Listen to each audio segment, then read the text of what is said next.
হয়তো আমরা মাদিন হুজুরের ভালোবাসা অতটা পাইনি, কেন হুজুর ব্যস্ততার মাধ্যমে আমাদের কতটা সময় দিতে পারেনি, কিন্তু তারই রেখে যাওয়া ছাত্র আর আমাদেরই শিক্ষক হাফেজ মাওলানা আখের আলী শেখ হুজুরকে আমরা পেয়েছি।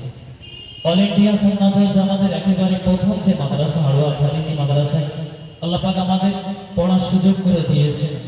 আমি একটা ছোট্ট কথা বলে ভেবে যাব, একটা পাখি তার বাচ্চাকে যখন ছোট থেকে মানুষ করে, হয়তো ঝড় আসতে পারে, শীতের সময় সব কিছুকে উপেক্ষা করে তার বাচ্চাকে ধীরে ধীরে বড় করতে থাকে।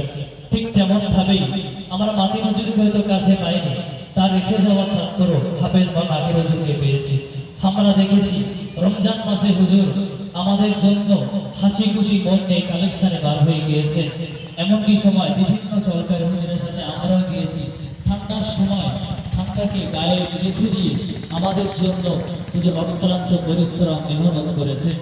তবে আজকে আমি আমার সমস্ত সাথী ভাইকে সাক্ষী রেখে বলছি, আমরা দেখি অনেকে সমালোচনা মুখে হয়ে যান, জাকির হুজুরের সামনে অনেকে অনেক বিভিন্ন ধারণা থাকতে পারে। তবে আমি বিশেষ করে হাওড়াবাসীর কাছে একটা ছোট্ট নিবেদন করে জানাচ্ছি, আপনারা কেমন ধারণা আমরা জানি না, তবে আমরা যে মানুষটার কাছে দীর্ঘ 7 বছর বাপের মতো ছিলাম, আমরা তাদের সন্তানের মতো হুজুরের কাছে ছিলাম।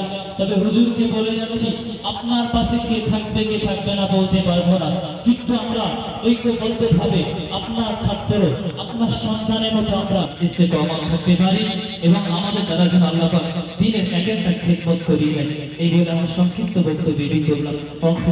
আলহামদুলিল্লাহি রাব্বিল আলামিন। আসসালামু আলাইকুম ওয়া রাহমাতুল্লাহ।